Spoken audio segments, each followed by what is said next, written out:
Une femme se baigne dans une source de montagne, sans savoir qu'un homme s'approche discrètement derrière elle. Sentant une présence, elle se retourne brusquement et déploie un pouvoir magique, créant une barrière d'encre et d'eau. L'homme est un peu surpris. Les yeux de serpent de la femme le fixent, puis elle se transforme en un petit serpent doré et nage rapidement vers lui. L'homme ne panique pas, car ils appartiennent tous deux à la même espèce de serpent métamorphe, et sont même un couple profondément amoureux. Séparés par la barrière, ils expriment leur amour, mais la femme refuse toujours de le laisser toucher son corps. L'homme lui demande pourquoi. Yanni répond que le moment de leur union n'est pas encore venu. Mais l'homme, emporté par l'amour, ne peut plus se retenir. Il déchire la barrière et la prend dans ses bras. Yanni lui dit « Mon seigneur dragon, ne sois pas pressé. Ce soir, tu deviendras le roi du monde des serpents. Lorsque le joyau que tu protèges fusionnera, tu obtiendras une puissance incomparable. À ce moment-là, tout ce que tu désires sera à toi. » Ils ont attendu si longtemps, alors pourquoi ne pas patienter encore un peu? Le seigneur dragon comprend qu'elle agit pour son bien et s'en va à contre-cœur. Mais cette nuit-là, un drame survient. Quand Yanni arrive, il est déjà trop tard. Le seigneur dragon meurt sans pouvoir révéler l'identité du meurtrier, et le joyau a disparu. Yanni pousse un cri de rage. Elle se transforme en jeune fille humaine et descend dans le monde des hommes pour retrouver le coupable. Elle se souvient aussi des paroles du grand mage. Le seigneur dragon s'est réincarné. Lorsque sa nouvelle vie atteindra l'âge de 10 ans, vous pourrez vous retrouver. Perdant ses pensées, elle manque d'être renversée par une voiture. Le conducteur l'insulte, mais elle le fixe froidement avec sa langue de serpent, et la voiture se met à tourner sur elle-même des milliers de fois avant de s'arrêter.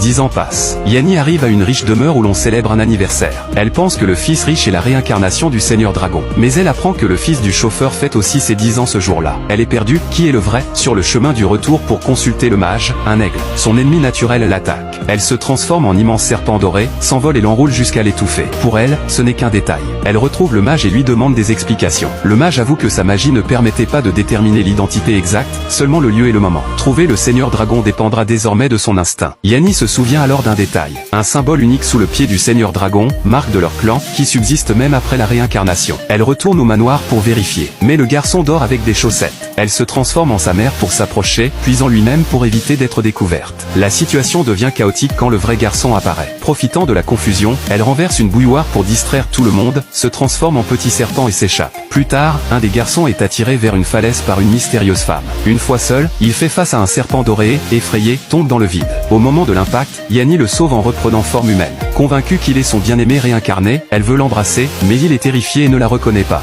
Désespérée, Yanni prie pour lui. Lorsqu'il se réveille, elle est folle de joie, mais il ne se souvient de rien. Un autre garçon arrive. Yanni doute à nouveau. Serait-ce lui? Mais lui non plus ne la reconnaît pas. Refusant d'abandonner, elle montre des souvenirs de leur passé pour réveiller sa mémoire, mais les deux enfants restent perdus. Elle les élève dans les airs pour vérifier la marque sous leurs pieds, mais aucun des deux ne la possède. C'est un choc terrible. 10 ans d'attente pour rien. Le père de l'un des garçons arrive. Tous sont terrifiés par le serpent, sauf lui, dont l'expression est étrange. Yanni retourne au temple et, furieuse, s'enroule autour du mage pour le punir. Mais celui-ci la neutralise.